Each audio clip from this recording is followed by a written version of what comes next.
Hello, my name is Sebastián Pérez, and today I would like to talk about sustainable development. Now, first we have to ask the question, what is sustainable development?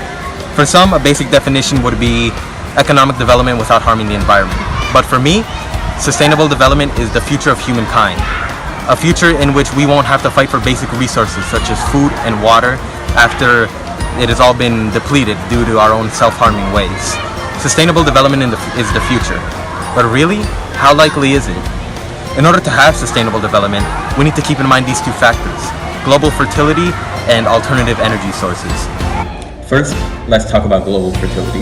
Currently around the world, there's no one place that has the perfect amount of population growth and death.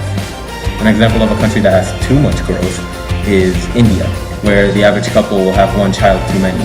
The main reason due to this large population growth in India is Indian tradition and the infancy mortality rate. In Indian tradition, there will usually be arranged marriages. 95% of all marriages in India are arranged marriages. And in these arranged marriages, they will have many children, and the spouse will usually want a son. Most Indian families will reach into the double digits. And, well, as previously stated, the husband will usually want a son. And women that do not have any sons at all will usually get burned or killed. So this will scare them into having many children.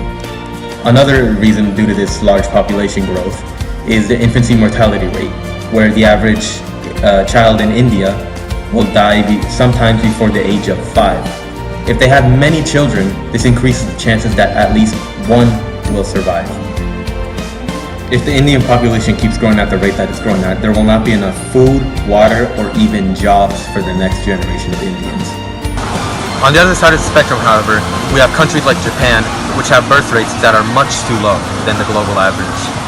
In Japan, the focus of most of the youth nowadays isn't to have kids, to marry, to have a family, but it is rather to focus their careers, and some just to make enough money to live on their own.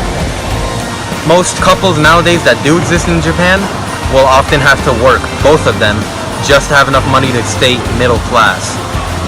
The main reason for this is due to the dissolving economy, which is gradually getting worse in Japan. Unexpectedly, however, since there are no kids being birthed, the economy in Japan will be worse in the future since there's not going to be enough people taking up all the available jobs.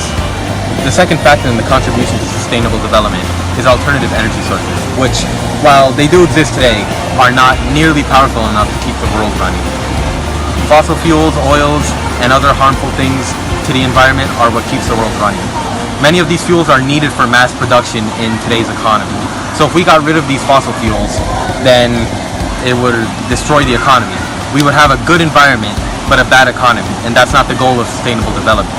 We need a good economy and a good environment. So how could we make this work?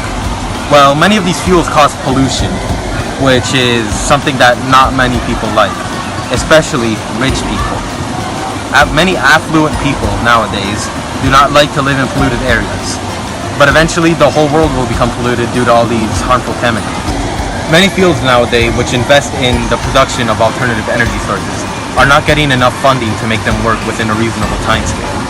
But if we have affluent people invest in these fields, it will allow us to reach new heights in alternative energy sources and eventually one day replace the need for fossil fuels and oil, thus allowing for a good environment and a good economy. In all likeliness, I do think that sustainable development can be achieved, but the entire world will need to pitch in, and I invite you to also pitch in to reach this goal. My name is Sebastián Pérez, and this has been my thoughts on sustainable development. Thank you for listening.